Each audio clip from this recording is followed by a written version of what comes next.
आप लोगों को सिंधु घाटी सभ्यता के जो बचे हुए इंपॉर्टेंट पॉइंट है इसके बारे में बताएंगे। बहुत सारी चीजें सिंधु घाटी सभ्यता की कवर हो गई हैं, जैसे आपको उसका खोज, उसका विस्तार, नगर, महानगर और उन नगरों से मिलने वाली महत्वपूर्ण चीजों के बारे में आप लोगों को बता दिया गया है। आज इसके जो इम्पोर्टेंट पॉइंट्स है उसके बारे में डिस्कशन करेंगे। सबसे पहले हम डिस्कशन करेंगे उत्खनन और खनन के बारे में, क्योंकि जो सिंधु घाटी सभ्यता है आपको पता है ये खनन या उत्खनन के द्वारा ये प्रकाश में आया है। तो खनन और उत्खनन में क्या अंतर होता है आज इसको बता रहे हैं आप लोगों को। उत्खनन मीन्स होता है कि जब जमीन का ऊपरी जो है लेयर लगाया जाता है या उथली खुदाई की जाती है तो उसको उत्खनन कहते हैं। और खनन गहराई में खुदाई हो या डीप खुदाई हो तो उसको खनन कहते हैं। सिंधु घाटी सभ्यता के अध्ययन के लिए खनन और उत्खनन दोनों किए गए हैं। और खनन में क्या विशेष बातें हैं, मैंने आपको बताया था कि सिंधु घाटी सभ्यता का जो खनन और उत्खनन हुआ है तो उसमें सिंधु घाटी सभ्यता के लेयर्स के रूप में चीजें प्रकाश में आई हैं और इसमें कई लेयर्स हैं। मैंने आपको बताया था A, B, C, A layers, B layers, C layers, D layers और E लेयर्स। मान लेते हैं लेयर्स हैं तो इनका जो खुदाई हुआ तो कैसे कैसे चीजें सामने आई, क्रमबद्ध तरीके से कैसे सभ्यता जो है वो बढ़ी थी।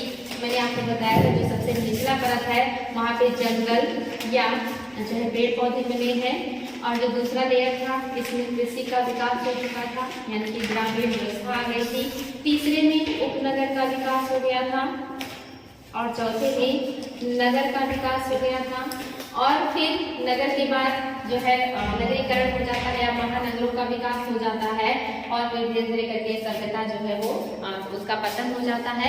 पतन होने के बाद ये सभ्यता जो है ये फिर से जो है धूल मिट्टियों में दब जाती है, खो जाती है और फिर इसके ऊपर जो है फिर से जंगलों का विकास हो जाता है, जंगल का विकास हो जाता है। या कहीं कहीं आप देखोगे ग्रामीण बस्तियां फिर से जो है मिलने लगती हैं और कहीं कहीं तो नगरों का भी विकास हो जाता है और इस जो सभ्यता है ये हो जाती है। इसके बारे में लोगों को पता ही नहीं रहता।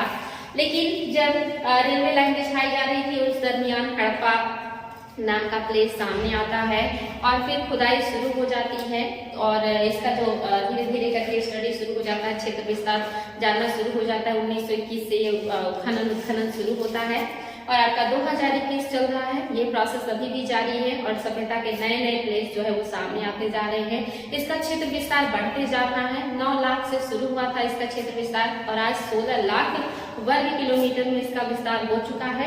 आगे ये विस्तार कहाँ तक जाएगा और क्या क्या नई चीजें आएंगी वो तो आपको आगे जानने को मिलेंगे ही, आती रहेंगी और बहुत सारी चीजें पता चलती रहेंगी। मैंने आपको बताया था कि यहाँ की लिपियां आज तक पढ़ी नहीं जा सकी, जिस दिन वो पढ़ लिया जाएगा उसी लिए आदि ऐतिहासिक काल से ऐतिहासिक काल में आ जाएगा और इसकी बहुत सारी अद्भुत चीजें हम बहुत अच्छे से समझ पाएंगे, क्योंकि अभी यहाँ पुरातात्विक साक्ष्यों के आधार पर ही जो भी चीजें पता चलती हैं वो हम सिर्फ भूमि के आधार पर स्टडी करके अनुमान लगा करके चीजों को करते हैं। तो ऐसे ये लेयर्स बाय लेयर्स या जो है स्टेप बाय स्टेप सभ्यता का विकास हुआ था। पतन होने के बाद कहीं जंगल, कहीं ग्रामीण, कहीं नगर जो है वो स्थापित हो गए थे। इसमें जैसे प्रॉब्लम हो रही है, बहुत सारे प्लेस तो सामने आए हैं लेकिन जहाँ जहाँ नगरों और ग्रामीण बस्तियां बस गई हैं वहाँ उत्खनन नहीं हो पा रहा है।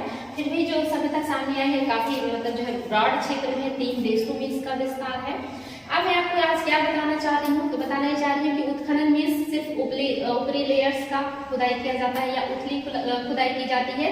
लेकिन मान लीजिए अगर आपको सिंधु घाटी सभ्यता के नगर का या उपनगर का अध्ययन करना है, मान लीजिए नगर का ही अध्ययन करना है तो आपको क्या करना होगा, ऊपर के ये लेयर्स जो ऊपर के 1-2 लेयर्स बाद में हो गए थे, ढक गए थे जिनसे, इनको आप हटा दोगे। इनको आपको मतलब हटाना पड़ेगा, खुदाई करके इस लेयर को हटाना पड़ेगा और फिर आपको ये नगरीय जीवन के बारे में अध्ययन करना होगा। खुदाई भी 2 तरह की होती है, एक होता है ऊर्ध्वाधर होता है और दूसरा क्या होता है, ऊर्ध्वाधर को क्या कहते हैं, वर्टिकल, और दूसरा क्या होता है हॉरिजॉन्टल या क्षैतिज जो है क्षैतिज खुदाई होती है या इसी को हम क्या कहते हैं हॉरिजॉन्टल कहते हैं। तो ऊर्ध्वाधर जब खुदाई होती है तो ऊपर से नीचे का होता है और इसमें हमें कालक्रम या क्रमानुसार विकास के बारे में पता चलता है और इससे हमें पता चलता है कि कैसे स्टेप बाय स्टेप किसी सभ्यता का विकास हुआ था। लेकिन अगर आप इसके बारे में डीप अध्ययन करना चाहते हैं, बारीकी से अध्ययन करना चाहते हैं, इसके पूरे क्षेत्र विस्तार को देखना चाहते हैं, समकालीन सारी बस्तियों में साम्यता को देखना चाहते हैं कि किस तरह मतलब उस समय के सारी बस्तियों में समानता थी, क्या डेवलपमेंट हर बस्तियों में समान रूप से था, या जो है कुछ बस्तियां बहुत ज्यादा डेवलप कर रही थी, कुछ मध्यम डेवलपमेंट कर रही थी और कुछ जो है वो निम्न स्तर पे थी। ये अगर आपको जानना है तो आप क्या करोगे, यहाँ से लेकर के आप बिल्कुल क्षैतिज दिशा में आप खुदाई शुरू करोगे और क्षैतिज दिशा में स्टडी करने से पता चलता है कि समकालीन ये जो सभ्यता है इसका विस्तार कहाँ कहाँ है और उन समकालीन जो बस्तियां हैं क्या सब बस्तियां नगर में डेवलप हो गई थी। आपको पता है ऐसा नहीं है, जो सिंधु घाटी सभ्यता के सारे नगर जो है नगर ही नहीं थे या महानगर नहीं थे। सिंधु घाटी सभ्यता के अभी तक जो नगर सामने आए हैं या जो महानगर सामने आए हैं, मैंने आपको बताया था कि जो महानगर है वो 7 है, जिसमें से आपका जो 3 महानगर है पाकिस्तान में मिला है और जो 4 महानगर है वो भारत में पाए गए हैं। इसके अलावा और बहुत सारे नगर भी हैं, बाकी ग्रामीण बस्तियां हैं। ग्रामीण बस्तियां हैं नगरों का आधार होती हैं, उन्हीं से ही जो है उत्पाद नगरों को प्राप्त होते हैं, महानगरों को प्राप्त होते हैं और नगर और महानगर फिर उनसे निर्माण विनिर्माण करके अपनी चीजों को डेवलप करते हैं और आगे बढ़ाते हैं। तो कृषि ही आधार है, तो जाहिर सी बात है ज्यादातर जो बस्तियां हैं वो ग्रामीण बस्तियां हैं, 7 महानगर हैं, बाकी जो है महानगर हैं। उनकी स्टडी करने के लिए हम क्या करते हैं, क्षैतिज खुदाई करते हैं। ये खुदाई काफी महंगी होती है, जो कि आपको ऊपर के 2 लेयर्स हटा करके यहाँ आने हैं, यानी कि एक डीप खुदाई करनी है और उसी जो है बेस पे पूरे जितने क्षेत्र होंगे उन सबकी खुदाई करनी होगी, यानी कि इतना ही डीप पूरे क्षेत्र की खुदाई करनी होगी, तब जाकर के समकालीन हमें बस्तियों में समानता, असमानता, विकास या क्या स्थिति थी वो सारी चीजें पता चलती हैं। तो इसको कहते हैं सूक्ष्म अध्ययन और इसमें ज्यादा खर्चा आता है, ज्यादा टाइम भी लगता है। इसमें ज्यादा खर्चा नहीं आता, ज्यादा समय नहीं लगता, क्योंकि हम गहराई में खुदाई करके छोटे से क्षेत्र में और अनुमान लगा लेते हैं कि किस तरह से विकास हुआ था। अब ये जो खुदाई होता है इसके अध्ययन के भी 2 तरीके हैं। 2 तरीके कौन कौन से हैं, एक है पारंपरिक तरीका और दूसरा है वैज्ञानिक तरीका। पारंपरिक तरीका क्या होता है और वैज्ञानिक क्या होता है। तो पारंपरिक तरीके में होता है कि समकालीन जैसे मान लीजिए एक नगर का विकास जो है आपने अध्ययन किया और अनुमान लगाया कि बाकी नगरों में विकास कैसे हुआ होगा, या समकालीन जो आप देखोगे मेसोपोटामिया है, मिस्र है, उनसे कंपेयर करेंगे, अनुमान लगाएंगे। कुछ ऐसी चीजों का अध्ययन करने से हम जो है एक निष्कर्ष निकालेंगे कि हाँ ऐसे ही विकास हुआ होगा सभ्यता का। दूसरा जो सबसे ऑथेंटिक या प्रमाणिक स्रोत है वो वैज्ञानिक तरीका है। वैज्ञानिक तरीके में क्या क्या आता है, तो पहला आता है कार्बन डेटिंग। कार्बन जो डेटिंग विधि है ये काफी प्रचलित है और जो दूसरा विधि है वो आपका क्या है, DNA finger printing. DNA finger printing, finger printing, इनसे जो है ये 2 तरीके हो गए। और जो तीसरा है वो सुपर कंप्यूटर। सुपर कंप्यूटर, ये 3 तरीके हैं जो वैज्ञानिक विधि का अध्ययन करने का तरीका है। इसमें जो उपयोग में सबसे पहले लाया गया था वो कार्बन डेटिंग विधि था, जिसमें C14 जो है का अध्ययन किया जाता है। जो जीवाश्म होते हैं C14 का अध्ययन करके हम पता लगाते हैं कि कितना पुराना है और इसके समकालीन बाकी सब इसके जो है समकालीन है या नहीं है। दूसरा है डीएनए फिंगर प्रिंटिंग, यानी कि जीवाश्मों में जो डीएनए पाया जाता है हम उसका मैच करते हैं और उस मैच से पता लगाते हैं कि कौन सा जो है जीवाश्म कितना पुराना है और ये आपस में मैच कर रहे हैं कि नहीं, इनका जो डीएनए है वो मैच कर रहा है कि नहीं। और तीसरा है सुपर कंप्यूटर, जो वर्तमान में काफी जो है उन्नत टेक्नोलॉजी हो गई है। इसमें अगर डाटा को सही तरीके से फीड किया जाए तो ये अपने जो है वर्तमान का, पास्ट का और इवन फ्यूचर तक का जो है ये संकल्पनाओं को पेश करता है और प्रस्तुत करता है कि किस तरह से उस समय के लोग रहे होंगे, किस तरह की सभ्यता रही होगी। तो सुपर कंप्यूटर भी है। ये 3 जो विधियां हैं ये वैज्ञानिक विधियां हैं।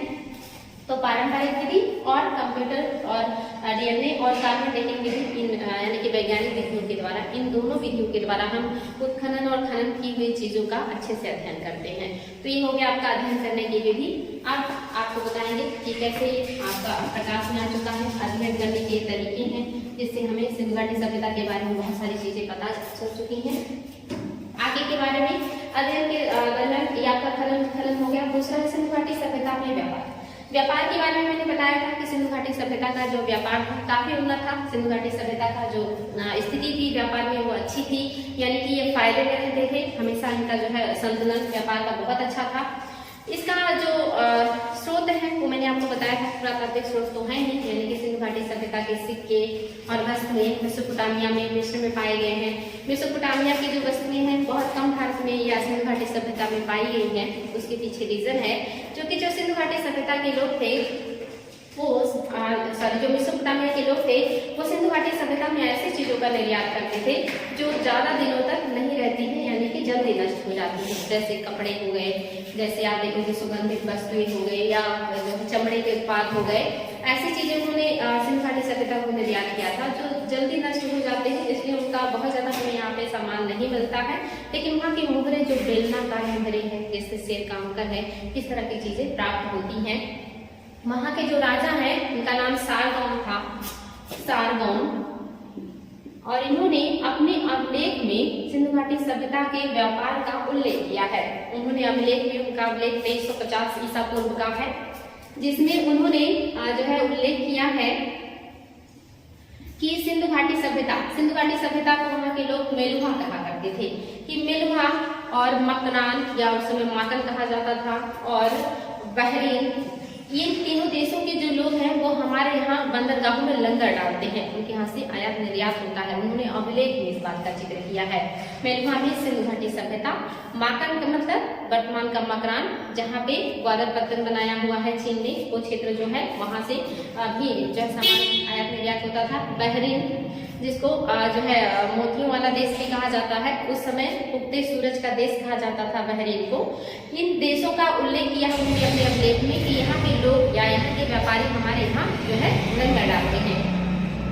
तो ये एक जो चीजें हैं आपके आयात निर्यात या सिंधु घाटी सभ्यता के व्यापार का, जिसमें सिंधु घाटी सभ्यता जो है वो हमेशा फायदे में रहता था, यानी कि जो व्यापार संतुलन था वो सिंधु घाटी सभ्यता के पक्ष में था। ठीक है, ये दो पॉइंट्स आपके क्लियर हो गए। तीसरा आपका पॉइंट है कि लोथल से युग्म समाधियां मिली हैं। ये बहुत ही इंपॉर्टेंट एग्जाम में आया हुआ है।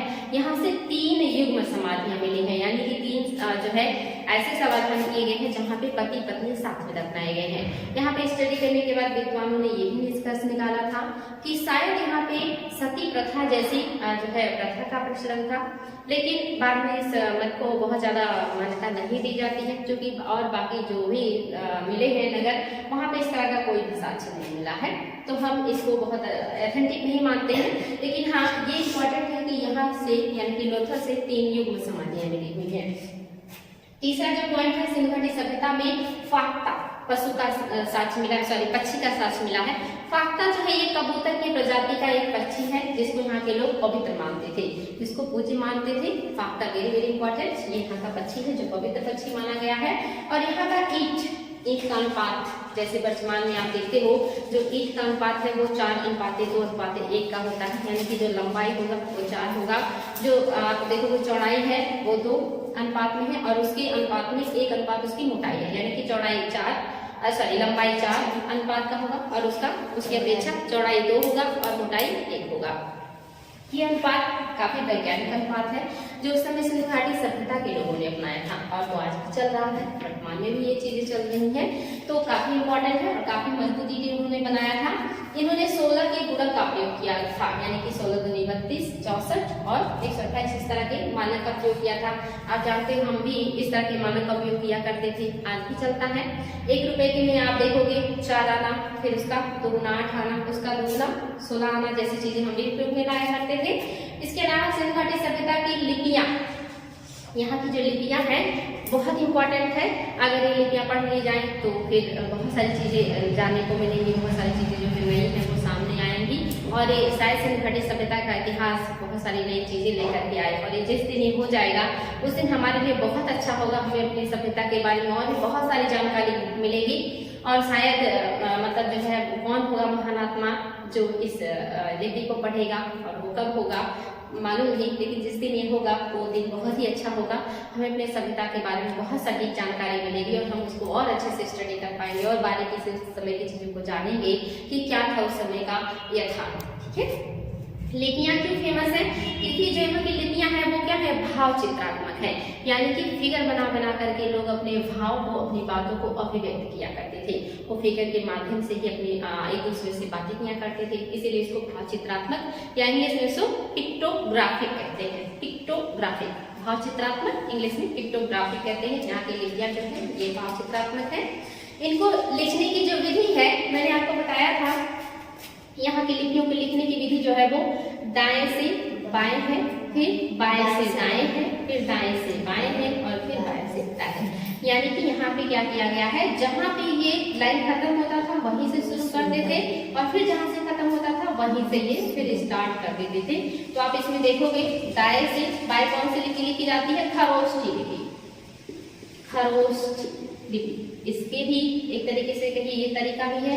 फिर बाएं से दाएं हम ब्राह्मी लिपि को लिखते हैं, ब्राह्मी लिपि को, यानी कि दोनों की क्वालिटी इसमें पाई जाती है, खरोष्ठी और ब्राह्मी। लेकिन ये ना खरोष्ठी लिपि कहलाती है और ना ही ब्राह्मी लिपि कहलाती है, क्योंकि इसमें दोनों लिपियों का प्रयोग किया गया है, इसलिए इसको हम क्या कहते हैं, लिखने की विधि को कहते हैं गोमूत्रिका विधि।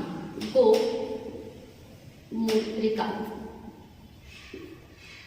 विधि, इंग्लिश में इसी को कहते हैं बोस्ट्रो फेडेंस या बोस्ट्रो फेडस, फेडेंस भी कह सकते हैं और फेडम भी कह सकते हैं। बोस्ट्रो फेडम या गोमूत्रिका विधि, कहीं कहीं इसे सर्पिलाकार विधि भी कहते हैं। सर्पिलाकार, सर्पिलाकार विधि भी कहते हैं। क्यों कहते हैं ऐसे, रीजन है। गोमूत्रिका विधि कहने का रीजन ये है, आपको पता है जो गाय है जब वो चलती है और चलते चलते वो जो है मूत्र का त्याग करती है, तो क्या होता है, कुछ इस तरह का डिजाइन बनता है जो कि वो चलती रहती है और इस तरह का वो स्ट्रक्चर बनता है। इसी वजह से इसको गोमूत्रिका विधि या बोस्ट्रो फेडेंस विधि कहते हैं। सर्प भी चलने के टाइम में कुछ इसी तरह का आकार बनाता है, तो इसलिए इसे कहीं कहीं सर्पिलाकार विधि भी कहा गया है, लेकिन सबसे जो सही है वो गोमूत्रिका विधि सही है। तो ये आपकी जो है सिंधु घाटी की लिपियां हैं, इनके लिखने की टेक्निक है। हाँ, कभी ऑप्शन में आए और वहां पे दिया रहे बोस्ट्रो फेडेंस लिपि ना हो तो खरोष्ठी कह सकते हैं, जब ये नहीं होगा तो, क्योंकि ये दाएं से लिखना शुरू किया जाता है तो वहां पे हम कह सकते हैं कि हाँ ये खरोष्ठी लिपि जैसा है। अगर ये ऑप्शन में नहीं है, यानी कि ये सब ऑप्शन में नहीं है, तब की मान लीजिए दे दिया अरमाइक लिपि है, ब्राह्मी लिपि है, खरोष्ठी लिपि है या जो यूनानी लिपि है, तो ऐसे में क्या करेंगे, खरोष्ठी लिखेंगे। लेकिन ऐसा एग्जाम में अभी तक नहीं पूछा है तो संभावना भी नहीं है, लेकिन कभी अगर ऐसी कंडीशन बनती है इसमें से कोई भी ऑप्शन में आपको नहीं मिलता है तो आप वहाँ पे खरोष्ठी को सही कर सकते हैं। ठीक है बच्चों, ये कंफर्म है। यहाँ से कोई मैम इसमें सबसे ऑथेंटिक ऑप्शन कौन सा सही होगा? सबसे ऑथेंटिक ऑप्शन मेरे यही होगा, गोमूत्रिका या जिसको बोस्ट्रो फेडेंस भी कहते हैं। एग्जाम में आ भी चुका है, ये हिंदी में नहीं बल्कि इंग्लिश वाला वर्ड आया है, आगे से अगर आएगा तो इसमें से कोई भी ऑप्शन में हो तो सबसे ऑथेंटिक ये है। अगर ये नहीं है तो सर्पिलाकार भी कर सकते हैं। ठीक है, कहीं कहीं इसे द्रविड़ भी कहा गया है, लेकिन ये जो लिपियां हैं ये भाव चित्रात्मक है या पिक्टोग्राफिक है। ये लिखने की विधि है, ये लिपि नहीं है, ये विधि है। ठीक है, और लिपि क्या है, भाव चित्रात्मक या पिक्टोग्राफिक लिपि। ठीक है, ये विधि है, लिखने की विधि और ये लिपि, अंतर है दोनों में। ठीक है, वेरी वेरी इंपॉर्टेंट। यही नहीं आज तक पढ़ी जा सकी है, अगर ये पढ़ी जाए, जिस दिन पढ़ी जाएंगी उस दिन ये ऐतिहासिक काल में आ जाएगा और हमारे लिए उस दिन इतिहास कुछ नया मोड़ लेकर के आएगा। हमें अपने उस सभ्यता के बारे में और भी बहुत सारी चीजें जानने को मिलेंगी। ये सभ्यता सिर्फ इंडिया में ही नहीं पहली नगरीय सभ्यता थी, इवन विश्व में भी आप देखोगे सबसे व्यवस्थित या सुसंस्कृत अगर नगर का प्रमाण मिला है तो सिंधु घाटी सभ्यता में मिला है। मेसोपोटामिया में भी नगर है, लेकिन उतने अच्छे से व्यवस्थित नहीं है, जल प्रबंधन प्रणाली अच्छी नहीं है, कच्ची ईंटों का प्रयोग किया गया है, इतनी बेहतरीन तरीके से नहीं बताया गया। तो विश्व की सबसे विशिष्ट नगरीय सभ्यता सिंधु घाटी सभ्यता है। ये इंडिया की नहीं पूरे विश्व का सबसे विशिष्ट नगरीय सभ्यता है। इसके अलावा आप देखोगे, आपने लिपियां भी देख ली, सबसे ज्यादा यहाँ से भूमध्य सागरीय प्रजातियां पाई गई है। यहाँ से जो इंसान मिले हैं वो कौन से प्रजाति के हैं, तो यहाँ पे ऑस्ट्रोएशियाटिक प्रजाति के भी मिले हैं, मंगोलाइड भी मिले हैं, अल्पाइन भी मिले हैं और भूमध्य सागरीय भी मिले हैं। लेकिन सबसे ज्यादा जो मिले हैं वो कौन से हैं, भूमध्य सागरीय मिले हैं। सबसे ज्यादा जो संख्या में है वो भूमध्य सागरीय है और उसके बाद ऑस्ट्रोएशियाटिक भी मिले हैं, मंगोलाइड भी मिले हैं, अल्पाइन भी मिले हैं, लेकिन सबसे ज्यादा भूमध्य सागरीय मिले हैं। एग्जाम में आया हुआ है, ये वेरी वेरी इंपॉर्टेंट। और इसके अलावा यहाँ से निग्रो प्रजाति नहीं मिली है, ये भी बहुत इंपॉर्टेंट है। यहाँ से निग्रो प्रजाति के लोग नहीं पाए गए हैं, यानी कि काले वर्ण वाले लोग यहाँ से नहीं पाए गए हैं, निग्रो प्रजाति के लोग नहीं पाए गए हैं। सबसे ज्यादा भूमध्य सागरीय है। इसके अलावा ये प्रजातियां यहाँ से पाई गई है, एग्जाम में क्वेश्चन बना है, इसलिए बहुत इंपॉर्टेंट है। मनोरंजन का क्या क्या यहाँ पे महत्वपूर्ण साधन था, मनोरंजन भी ये लोग करते थे। और मनोरंजन के रूप में ये शिकार खेलते थे, पशुओं को आपस में लड़ाते थे, और जो है चौपट मतलब जैसे चीजें यानी कि पासा जैसे चीजों का ये लोग जो है मनोरंजन के रूप में प्रयोग करते थे। पासा में शतरंज जैसे चीजों का प्रयोग, यानी कि जो शतरंज है वो भारत की देन है। और उसमें यहाँ से जो है 4 प्रजातियों के लोग पाए गए हैं, भूमध्य सागरीय, अल्पाइन, ऑस्ट्रोक, एशियाटिक और मंगोलाइट। लेकिन सबसे ज्यादा भूमध्य सागरीय मिले हैं, निग्रो प्रजाति के लोग यहाँ से नहीं पाए गए हैं। मनोरंजन के साधन के रूप में ये क्या क्या उपयोग में लाते थे, तो मनोरंजन के रूप में ये पशुओं को आपस में लड़ाते थे। इसके अलावा जो है पासा खेलते थे, यानी कि शिकार भी करते थे, और शतरंज जैसे चीजों का इन्होंने जो है एक तरीके से देखेंगे मनोरंजन के रूप में प्रयोग किया है। यानी कि शतरंज जो है वो भारतीयों की देन है, सिंधु घाटी सभ्यता के लोग जो हैं वो शतरंज जैसे गेम खेला करते थे, वहां से गेम बोर्ड मिला है। सिंधु घाटी सभ्यता में मोहनजोदड़ो से अधूरा गेम बोर्ड मिला हुआ है। इसके अलावा बच्चों के लिए खिलौने भी बनाया करते थे, और खिलौने भी इनके बड़े जो है उन्नत किस्म के थे, या कहीं वैज्ञानिक तरीके के थे। जैसे वर्तमान में आप देखते हो खिलौनों में मिलते हैं जिसमें जो है सांड या कोई भी पशु की आकृति और अपना सिर हिलाता रहता है, इस तरह की वहाँ के खिलौने मिले हैं।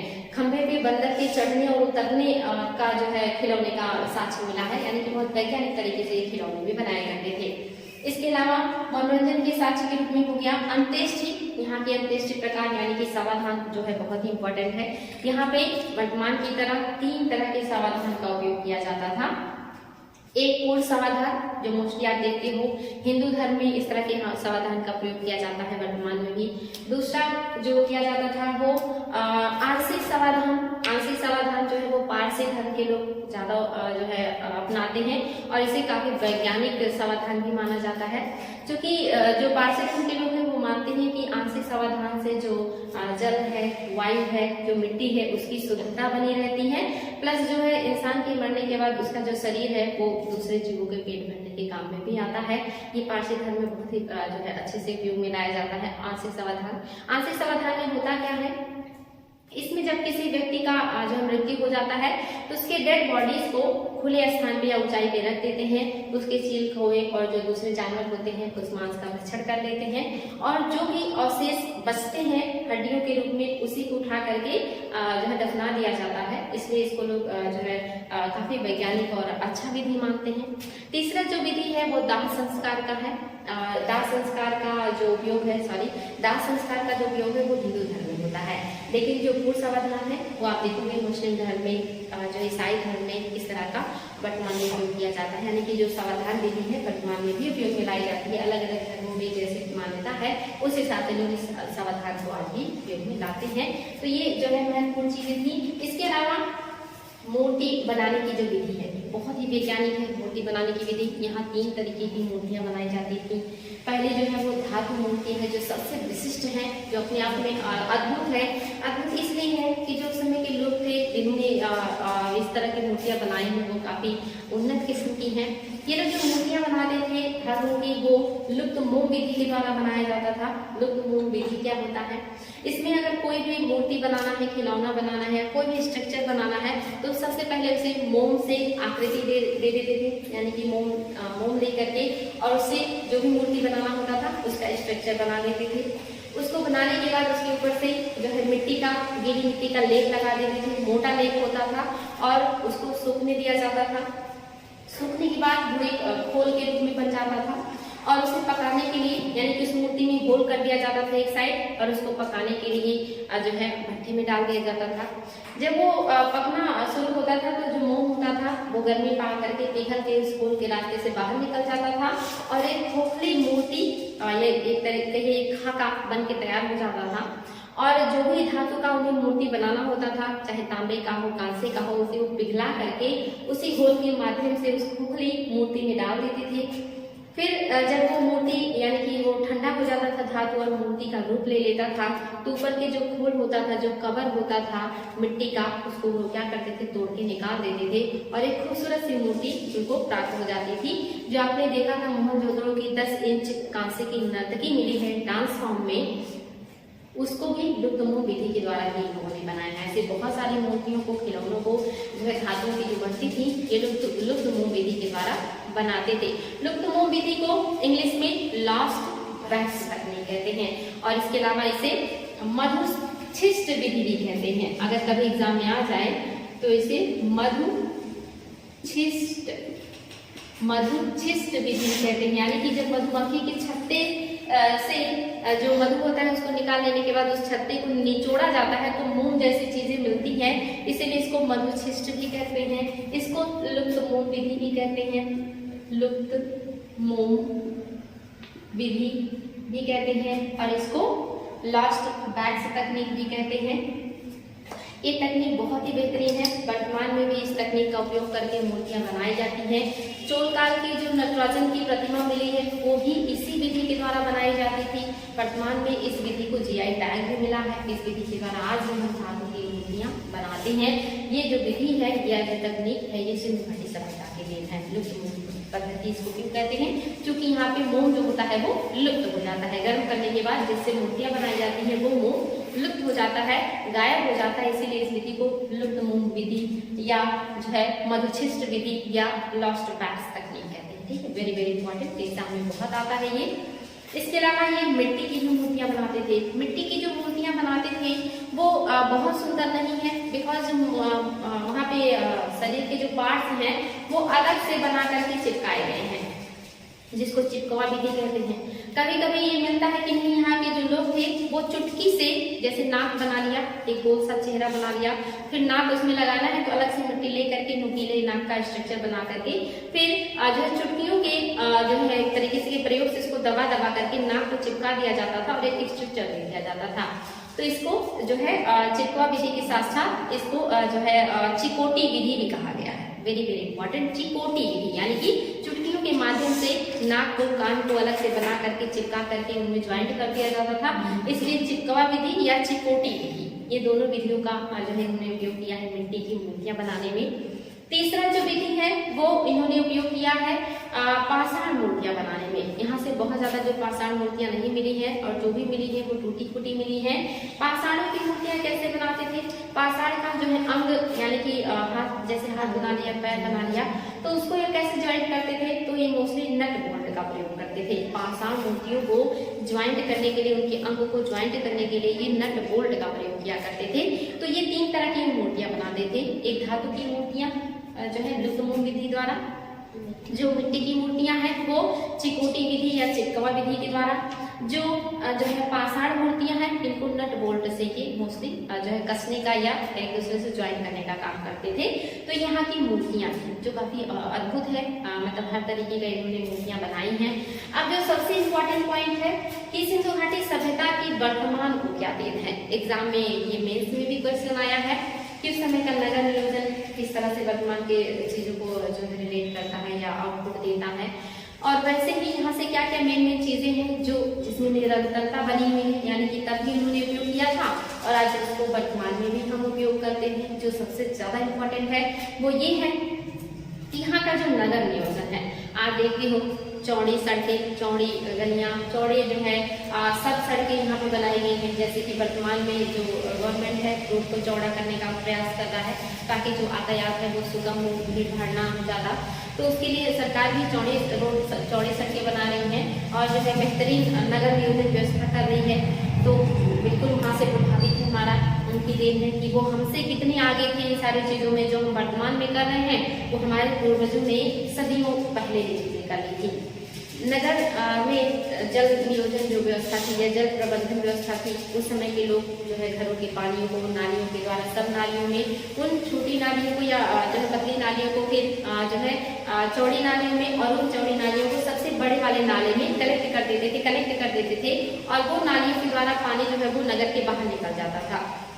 जो नालियाँ हैं उनको पक्कीकरण किया गया था ताकि जो जल का रिसाव है वो ना हो।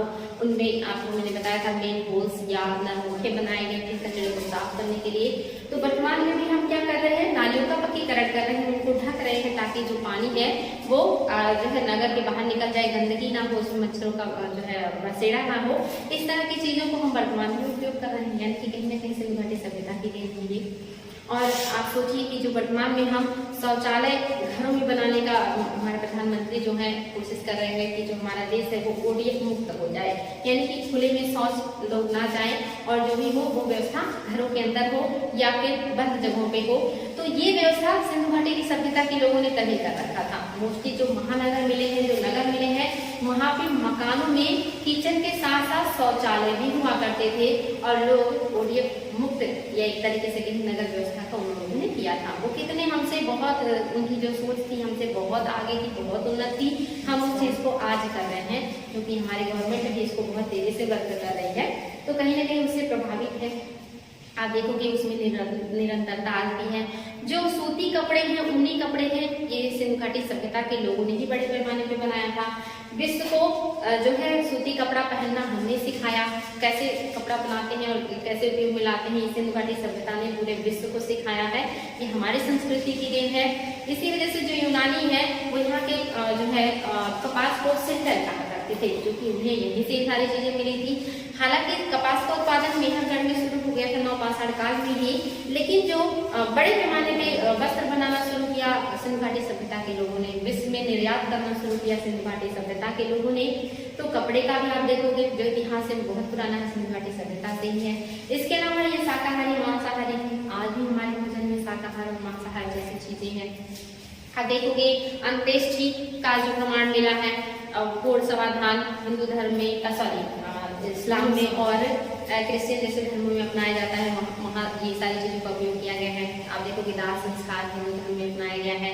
आप देखोगे आंशिक समाधान पारसी धर्म में अपनाया गया है, वैज्ञानिक तरीका माना जाता है, तो वो भी हमने वहाँ से लिया है। फिर आप देखोगे ये मूर्तियां बनाने की टेक्निक ही आज भी वो टेक्निक अपनाए जाते हैं, खास करके ये लुप्त विधि या लॉस्ट बैच तकनीक जो है वो वर्तमान में भी उपयोग में ला रहे हैं। इसके अलावा यहाँ से जो है आप देखोगे खिलौने होंगे, उस तरह के खिलौने आज भी पाए जाते हैं और भी बहुत सारी ऐसी चीजें हैं जो हम वहाँ से लिए हैं, उसको फिर आगे डिटेल में बताएंगे। आज मुझे लगता है आप लोगों को काफी कुछ समझ में आ चुका होगा, जितने भी इंपॉर्टेंट पॉइंट थे वो आज मैंने आप लोगों को डिस्कस कर दिए हैं। इसके अलावा जो लास्ट पॉइंट है सिंधु घाटी सभ्यता का पतन, उसको कल डिस्कस करेंगे। यहाँ तक आई होप आप लोगों को समझ में आ गया होगा बच्चों। अभी तक जो था मैंने सारे कोशिश किए हैं, जितने भी इंपॉर्टेंट एग्जाम में आए हुए क्वेश्चन है या जो संभावित है सिंधु घाटी सभ्यता से रिलेटेड, वो सारे इंपॉर्टेंट पॉइंट्स मैंने आप लोगों को दिखाए हैं। उसको आप लोग बार बार रिवाइज करते रहिए। कोई प्रॉब्लम हो तो आप लोग कुछ पूछ सकते हैं, ठीक है? कोई दिक्कत है बच्चों? मैम सबसे ज्यादा मूर्तियाँ किसकी प्राप्त हुई हैं?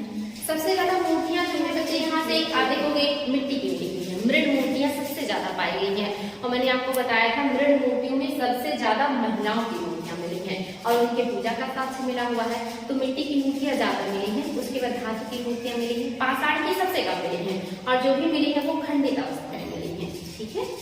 और कुछ बच्चों कर देते। थैंक यू आप सभी को।